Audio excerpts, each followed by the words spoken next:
नमस्कार, स्वागत है आपका। आप देख रहे हैं इंडिया वॉइस और मैं हूं आपके साथ योगेश पांडे।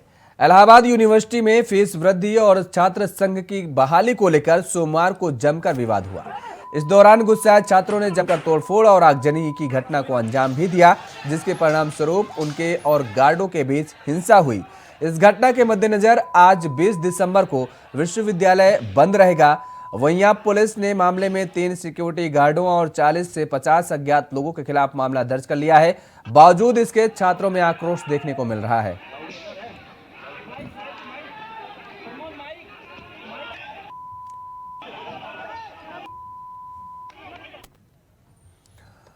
और इस बीच आपको हम सीधे प्रयागराज ले चलते हैं, इलाहाबाद विश्वविद्यालय, जहां पर छात्रों से बात कर रहे हैं हमारे सहयोगी।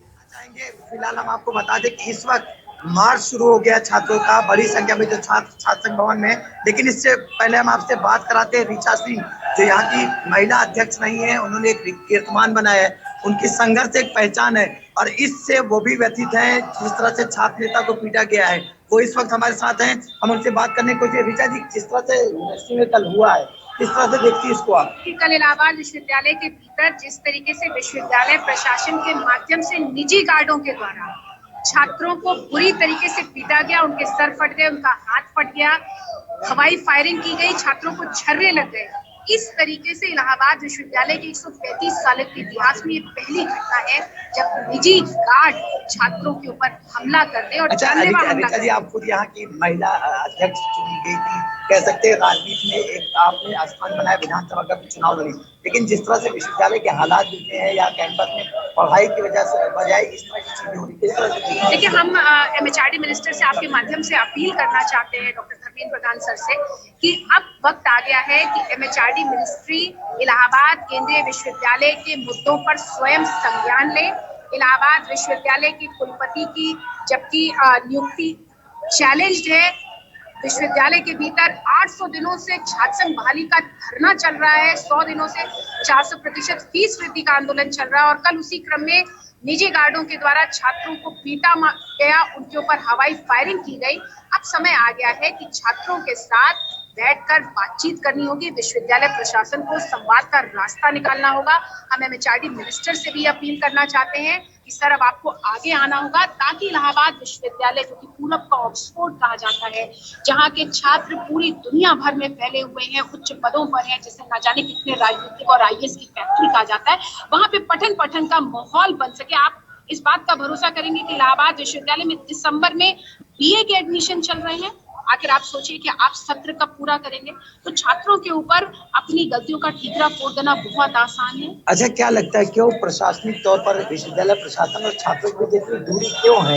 आखिर क्या वजह है कि आप आपस में इतना तालमेल नहीं बन पा रहा? सिर्फ एक वजह है, वो है संवादहीनता। हम छात्र बार बार अपनी मैडम कुलपति से ससम्मान बातचीत करना चाहते हैं, लेकिन मैडम बात करने के लिए, कुलपति जी बात करने के स्थान पर पुलिस और आरएएफ को छात्रों के सामने कर देती हैं और निजी गार्डों को छात्रों के सामने कर देती हैं। तो देखिए, शिक्षक और शिक्षार्थी यानी कि जो छात्र है, इसका रिश्ता बहुत गहरा है, सम्मान का रिश्ता है, शैक्षिक रिश्ता है और इसमें इस तरीके की संवादहीनता होना, हम लोग विश्वविद्यालय से सवाल करना चाहते हैं कि आखिर डर किस बात का है छात्रों से बातचीत करने में। तो संवाद ही एक रास्ता है, संवाद ने बड़े बड़े रास्ते निकाले हैं। अच्छा, योगेश, आप कोई सवाल करना चाहते हैं?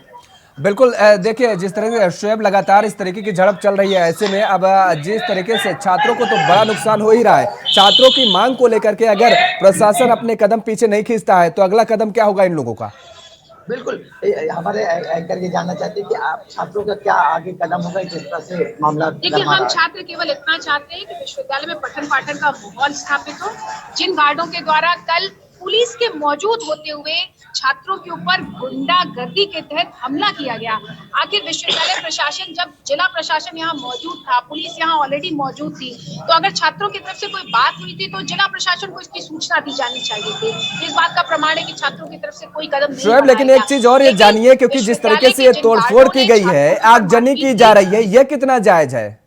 किया जाए, विश्वविद्यालय के जिम्मेदार अधिकारियों के ऊपर मुकदमा दर्ज किया जाए और अभी एक सूचना आ रही है कि जिन छात्रों को चोट लगी उन्हीं के ऊपर मुकदमा दर्ज कर। अच्छा, एक चीज ये है कि इन तमाम चीजों के बीच में जो यहाँ पे तोड़फोड़ हुई, आगजनी हुई, क्या ये जायज रहा क्या? देखिए, वायलेंस को कोई भी जायज नहीं ठहरा सकता है। हम वायलेंस को कंडम करते हैं। हम लोग लगातार छात्रों से शांति की अपील कर रहे हैं। आज इसी क्रम में इसीलिए तमाम पूर्व छात्र संघ अध्यक्ष इलाहाबाद विश्वविद्यालय के कैंपस में मौजूद है, ताकि किसी तरीके की अशांति ना हो, किसी तरीके का वायलेंस ना हो।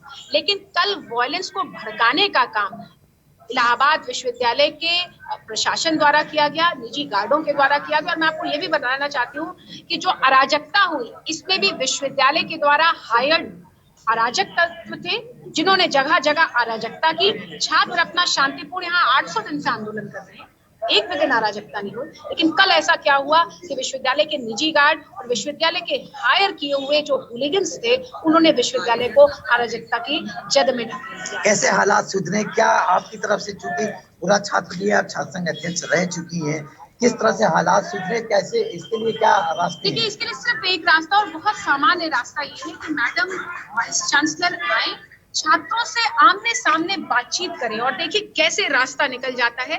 छात्रों की मांग है छात्र संघ बहाली की, उसको मान लिया जाए। छात्रों की 400% फीस वृद्धि, आपने 400% फीस वृद्धि का ये अन्यायपूर्ण फैसला क्यों लिया, इसको वापस ले लिया जाए और छात्रों से संवाद किया जाए। मैडम वाइस चांसलर छात्रों से संवाद करें। सिर्फ एक रास्ता है, बेहद सामान्य रास्ता है। हमें आरएएफ की जरूरत नहीं है, हमें पुलिस की जरूरत नहीं है, हमें हथियारों की जरूरत नहीं है। हम कलम से हम संवाद करना चाहते हैं मैडम वाइस चांसलर। बिल्कुल शोएब, लेकिन और भी वहां पर छात्र हैं, हम चाहेंगे कि और भी छात्रों से आप बात करिए, उनसे जानिए कि किस तरीके की उनकी क्या राय है, क्या प्रतिक्रियाएं हैं। और आप देख सकते हैं कि आज विश्वविद्यालय में जनरल हाउस बुलाया गया है। तमाम छात्र अपने अपने स्थानों पर शांतिपूर्ण सहयोग कर रहे हैं। छात्र लगातार शांतिपूर्ण माहौल बनाए रखेंगे, इसके लिए सभी छात्र प्रतिबद्ध हैं और हम कैंपस के अंदर पठन पाठन चाहते हैं। हम मैडम से बातचीत का रास्ता चाहते हैं और किसी भी तरीके की अराजकता को कोई भी छात्र समर्थन नहीं करता है। हम अराजकता को कंडेम करते हैं। बहुत बहुत शुक्रिया ऋचा जी। हम कुछ छात्रों से भी जानने की कोशिश करेंगे। आप लोग को क्या लगता है कि इस तरह का, जिस तरह से यहाँ पर बवाल हो रहा है, इसको सही मानते हैं? नहीं, बिल्कुल नहीं सही है। हिंसा सही नहीं है। हम लोग अहिंसात्मक तरीके से आंदोलन कर रहे थे, लेकिन इसकी शुरुआत जो होती है, एक पाठक सर है जो बहुत ही सीनियर है, उनका बैंक में काम रहता है, वो काम के लिए उनसे अनुरोध करते हैं कि गेट को खोला जाए, लेकिन गेट को खोला नहीं जाता। उनसे बदतमीजी से बात की जाती है, फिर पूरा मामला एडजस्टमेंट हो जाता है। फिर सारे गार्ड लौटकर एक मुहिम बनाते हैं जो बीसी के इशारे पर लेकर कई गार्ड एक तरफ से हमला कर देते हैं छात्रों के ऊपर और पाठक सर का सर फाड़ देते हैं। इसी से छात्र बिल्कुल योगेश कह सकते हैं कि जो छात्र हैं वो भी नाराज हैं, क्योंकि जिस तरह से सिक्योरिटी गार्ड ने बर्ताव किया है वो कहीं ना कहीं नाजायज मानते हैं। लेकिन शोएब, इस दौरान सिक्योरिटी गार्ड की तरफ से भी मामला दर्ज कराया गया है, एफआईआर दर्ज कराई गई है कर्नलगंज थाने में। जिस पाठक का आप जिक्र कर रहे हैं, उस समेत छात्र समेत 8 लोगों पर मुकदमा दर्ज किया गया है। बिल्कुल निश्चित तौर पर दोनों तरफ से क्रॉस एफआईआर कह सकते हैं और दोनों तरफ से गंभीर आरोप लगे।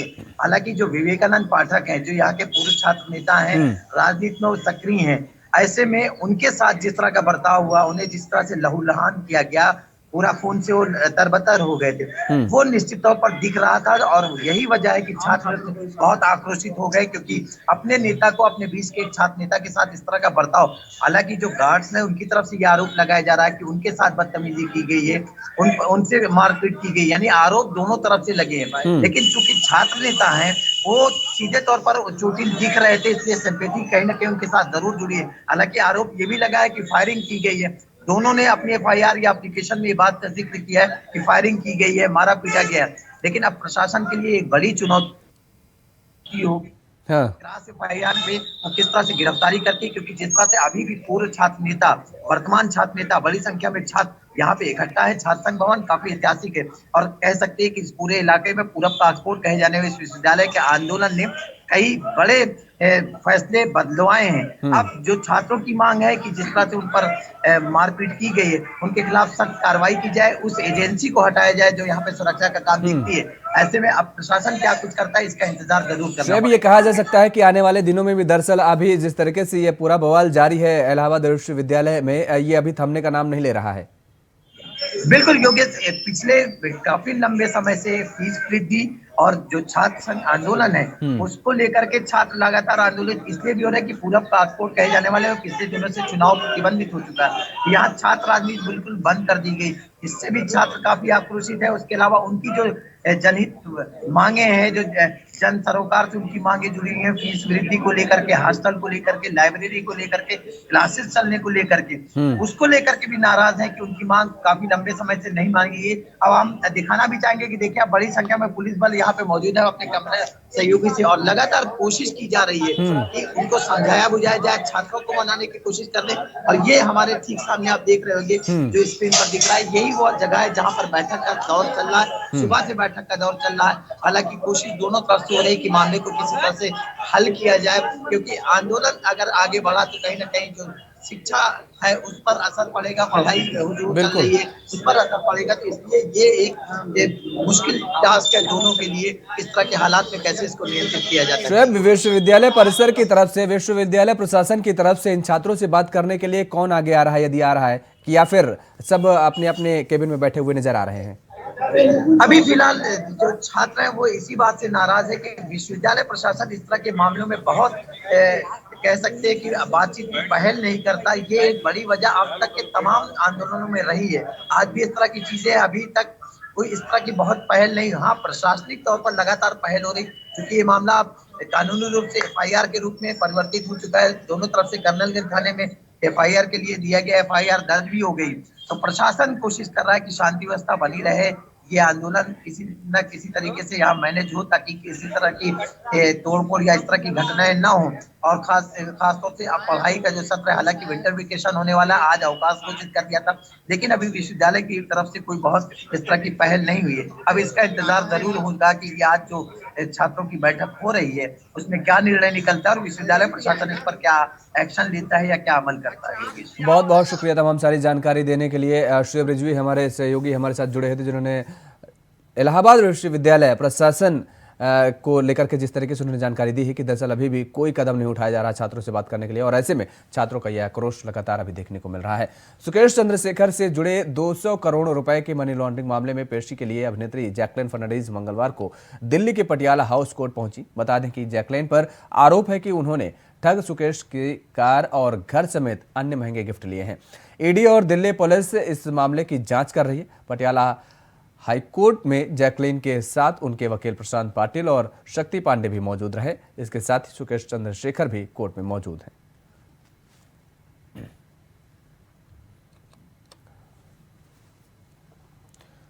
तो पटियाला हाउस कोर्ट पहुंची जैकलीन। आपको बता दें कि इस दौरान सुकेश भी कोर्ट में मौजूद रहे हैं। 200 करोड़ मनी लॉन्ड्रिंग मामले में आज सुनवाई होगी और इसी को लेकर के जैकलीन आज पटियाला हाईकोर्ट पहुंची हैं, जहां पर मामले की सुनवाई होनी है। और इसी खबर पर ज्यादा जानकारी के साथ हमारे संवाददाता नितिन चौधरी हमारे साथ सीधे लाइव जुड़े हुए हैं। नितिन, क्या कुछ और जानकारी अपडेट है? पटियाला हाईकोर्ट जैकलीन पहुंची हुई है और आज मामले की सुनवाई होनी है।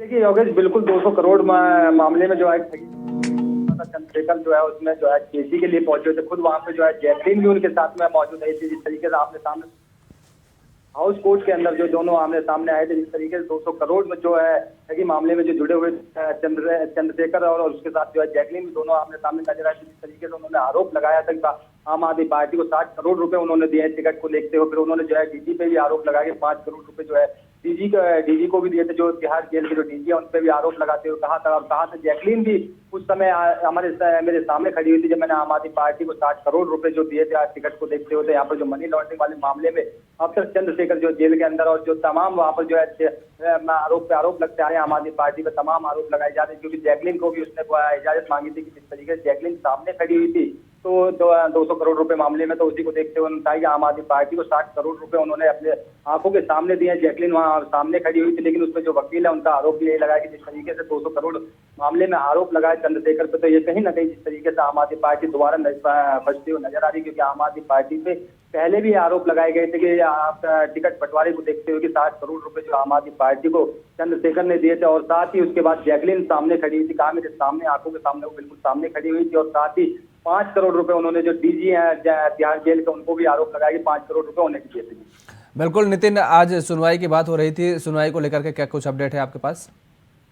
देखिए अभी फिलहाल जो है दोनों आमने सामने थे। जैकलीन और जो चंद्रशेखर है वो दोनों आमने सामने पेशी के लिए गए हुए हैं, लेकिन अभी सुनवाई जो है कुछ ही देर में सुनवाई होगी। जिस तरीके से जो है आज कोर्ट में दोनों लोगों की पेशी हो रही है, आमने सामने है। जैकलीन के और चंद्रशेखर 200 करोड़ वाले मामले को देखते हुए यहाँ पर दोनों लोग आमने सामने, दोनों वकील भी साथ में, दोनों लोगों के और साथ ही दोनों लोगों की कोर्ट में, जो पटियाला कोर्ट में ले जाया गया, दोनों उसी के साथ में अभी कुछ ही देर में उनकी दोनों की जो है पेशी होगी। पेशी में कहीं ना कहीं इस तरीके से चंद्रशेखर ने आरोप लगाया कि 60 करोड़ रुपए जो है जैकलीन के सामने दिए हैं, लेकिन अभी फिलहाल जैकलीन बोलने के लिए, पूरी अभिनेत्री जो है बोलने के लिए तैयार नहीं है। जिस तरीके से उन्होंने आरोप लगाया चंद्रशेखर ने कि 60 करोड़ रुपए जो है उन्होंने उसके सामने, आंखों के सामने दिए। आम आदमी पार्टी पर ये बड़ा आरोप लगाया था और उसको देखते हुए आम आदमी पार्टी भी ऐसे चुप्पी साधे हुए। जिस तरीके से चंद्रशेखर पहले भी आरोप लगाते रहे हैं, किस तरीके से 200 करोड़ रुपए वाले मामले को देखते हुए 60 करोड़ जो है आम आदमी पार्टी को दिए थे। टिकट बंटवारे को लेकर 5 करोड़ रुपए उन्होंने जो है डीजी जो है तिहाड़ जेल के उनको दिए थे। अपनी आंखों के सामने कहा कि दोनों लोग मेरे सामने थे, जैकलीन अभिनेत्री जो वो भी उनके सामने खड़ी हुई थी। तो आमने सामने जब देखते हुए तो आज दोनों की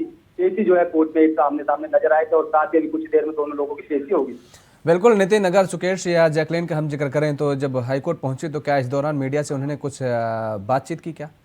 जी देखिए, बिल्कुल जब वो पटियाला हाउस कोर्ट पहुंचे थे दोनों लोग, तो दोनों में सुकेश जो है उन्होंने साफ साफ यही आरोप लगाया था मीडिया के सामने बातचीत करते हुए, यही कहा कि जिस तरीके से उन्होंने 60 करोड़ रुपए जो है आम आदमी पार्टी को दिया, आम आदमी पार्टी में टिकट को देखते हुए, टिकट बंटवारे को देखते हुए कि टिकट लेने के लिए उन्होंने 60 करोड़ रुपए अभिनेत्री जो के सामने दिए थे, वो खुद वहां पर पार्टी कार्यालय में मौजूद थे। तमाम दोनों लोगों के आमने सामने हुई थी। लेकिन जिस तरीके से अभिनेत्री से बात करने के लिए, मीडिया से बातचीत करने के प्रयास किया, लेकिन अभिनेत्री जो जैकलीन है उन्होंने बोलने के लिए बिल्कुल कैमरे से मना कर दिया था। लेकिन सुकेश जो है खुलेआम कह रहे हैं कि मैंने 60 करोड़ रुपए जो है आम आदमी पार्टी को दिया, 5 करोड़ रुपए जो डीजी हैं जेल के, तिहाड़ जेल के जो डीजी हैं उनको दिए। और साथ ही उन्होंने एक आरोप लगाते हुए ये भी कहा कि जैकलीन बोलने के लिए तैयार नहीं। जिस तरीके से जैकलीन के सामने उन्होंने कार्यालय के अंदर दिए कि मैंने जैकलीन जो अभिनेत्री उनके सामने दिए थे, साथ ही उसी को देखते हुए पूरी तरीके से जो है उन्होंने यही कहा है कि 60 करोड़ रुपए आम आदमी पार्टी को। और बिल्कुल, चलिए बहुत बहुत शुक्रिया तमाम सारी जानकारी देने के लिए। नितिन चौधरी हमारे सहयोगी हमारे साथ जुड़े हुए थे, जिन्होंने बताया किस तरीके से पटियाला हाउस कोर्ट पहुंची जैकलीन। और इसके साथ ही आपको बता दें कि दरअसल मीडिया से रूबरू होने से साफ तौर पर उन्होंने फिलहाल मना कर दिया है। उधर समय से पहले खत्म हो सकता है संसद का सत्र, सूत्रों के हवाले से बड़ी खबर है। 23 दिसंबर को खत्म हो सकता है शीतकालीन सत्र, सूत्रों के हवाले से बड़ी खबर है। 29 दिसंबर तक चलना था शीतकालीन सत्र, लेकिन समय से पहले ही खत्म होने के आसार जताए जा रहे हैं। यह सूत्रों के हवाले से बड़ी खबर सामने आई है।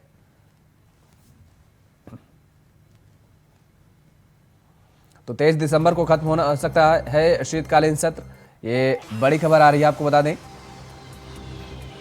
29 दिसंबर तक शीतकालीन सत्र को चलना था, लेकिन समय से पहले ही यह शीतकालीन सत्र खत्म हो सकता है। 23 दिसंबर को शीतकालीन सत्र के खत्म होने की आशंका जताई जा रही है।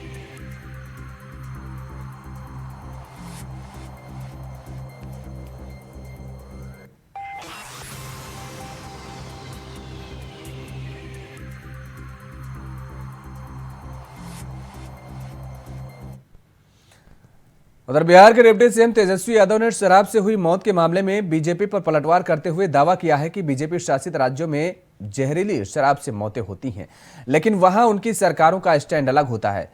सुने और क्या बोले तेजस्वी यादव।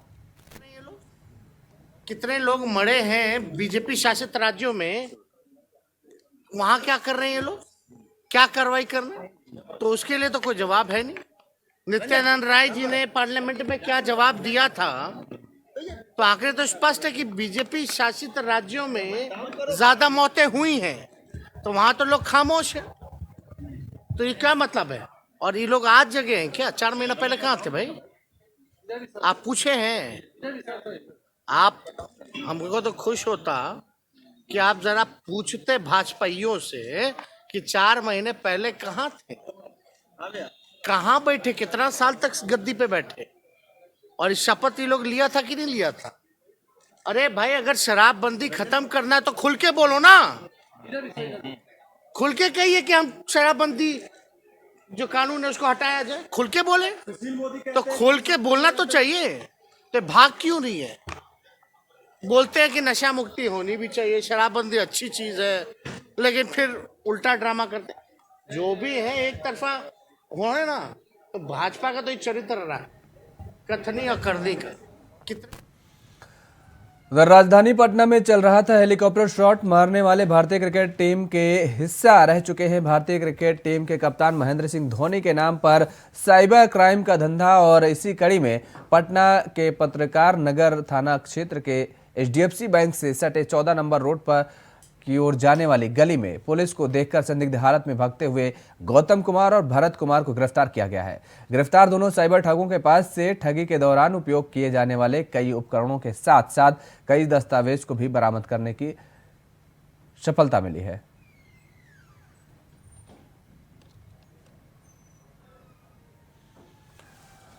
क्रिकेटर धोनी के नाम पर साइबर ठगी का जाल बिछाया गया था। पुलिस ने 2 साइबर ठगों को गिरफ्तार भी कर लिया। इस दौरान पटना से खबर है, ठगी के उपकरण और दस्तावेज भी बरामद हुए हैं। पत्रकार नगर थाना क्षेत्र में एक जो साइबर अपराध कर्मी है उनके एक गिरोह का खुलासा किया गया है। ये लोग सभी रहने वाले हैं ज़्यादातर शेखपुरा और नालंदा ज़िला के, और इसमें जो 2 अपराधकर्मी पकड़े गए हैं उनमें से एक अंबिकापुर छत्तीसगढ़ का है। वो पहले इसी प्रकार से साइबर फ्रॉड के मामले में छत्तीसगढ़ से भी जेल जा चुका है, और एक अन्य अपराधकर्मी है जो कि दिल्ली में सक्रिय था। हाल फिलहाल में जो दिल्ली पुलिस ने खुलासा किया था फेक कॉल सेंटर का, जिसमें रूपसपुर में भी कुछ अपराधकर्मियों की गिरफ्तारी हुई थी साइबर अपराधियों की, उसमें भी इसको बुला के पूछताछ किया गया था, लेकिन उस वक्त उस समय इसके ऊपर कोई भी एविडेंस दिल्ली पुलिस को नहीं मिला था। तो जो हमारे पत्रकार नगर थाना को सूचना प्राप्त हुई थी कि एक फ्लैट है जिसमें ये लोग लैपटॉप और डेस्कटॉप लेके कुछ ना कुछ काम कर रहे हैं, उसी को लेकर हम लोगों ने वहाँ पे रेड किया। लैपटॉप भी रिकवर हुए, तकरीबन 1,40,000 रुपया भी इनसे कैश में रिकवर।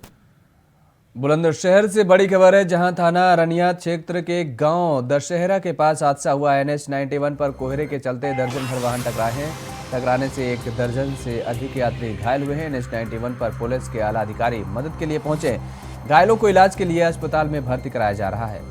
तो थाना अरनिया क्षेत्र के गांव दशहरा के पास ये हादसा हुआ है, जहां पर दर्जन भर गाड़ियां टकराई हैं। घने कोहरे की वजह से ये हादसा हुआ है।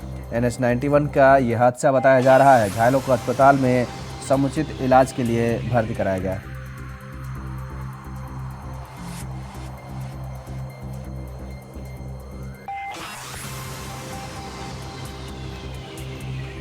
तो आपको बता दें कि बड़ा हादसा हुआ है, दर्जन भर गाड़ियां टकराई हैं। घने कोहरे की वजह से ये बड़ा हादसा हुआ है, और इस हादसे में घायल लोगों को अस्पताल में भर्ती कराया जा रहा है। समुचित इलाज के लिए उन्हें अस्पताल भेजा जा रहा है। आपको बता दें कि पुलिस टीम मौके पर पहुंची हुई है और राहत बचाव कार्य में लगातार जारी है।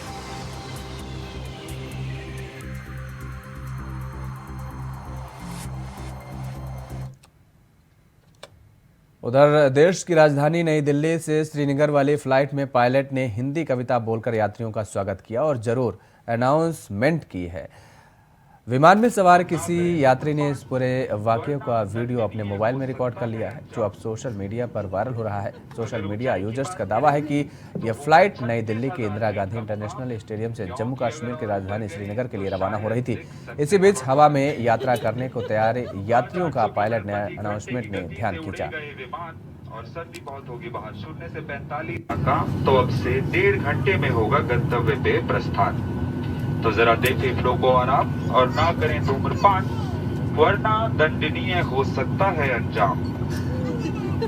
अगर ऊंचाई की बात करें तो होगा 36,000 फीट का मुकाम, क्योंकि अगर और ऊपर गए तो शायद दिख सकते हैं भगवान।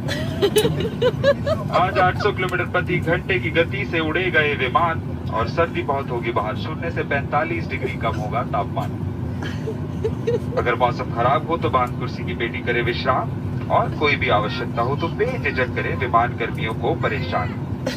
और थोड़ा लिमिट में ही करें, वरना बन सकती है शैतान। सभी विमान कर्मियों से गुजारिश है, कृपया बनाए रखिएगा मुस्कान। आप सभी का स्वास्थ्य बनाए रखने के लिए उपलब्ध है जलपान। अब से यात्रियों से वार्तालाप करें, शायद रास्ता कटे आसान। मैं आपसे विदा लूंगा और बातें होंगी आखिरी चरण के दौरान। तब तक आनंद लीजिएगा, जमीन से ऊपर खूबसूरत होगा आसमान। Enjoy the flight, bye bye. और इस बुलेटिन में फिलहाल मेरे साथ इतना ही। खबरों के लिए आप बने रहिए इंडिया वॉइस के साथ। नमस्कार।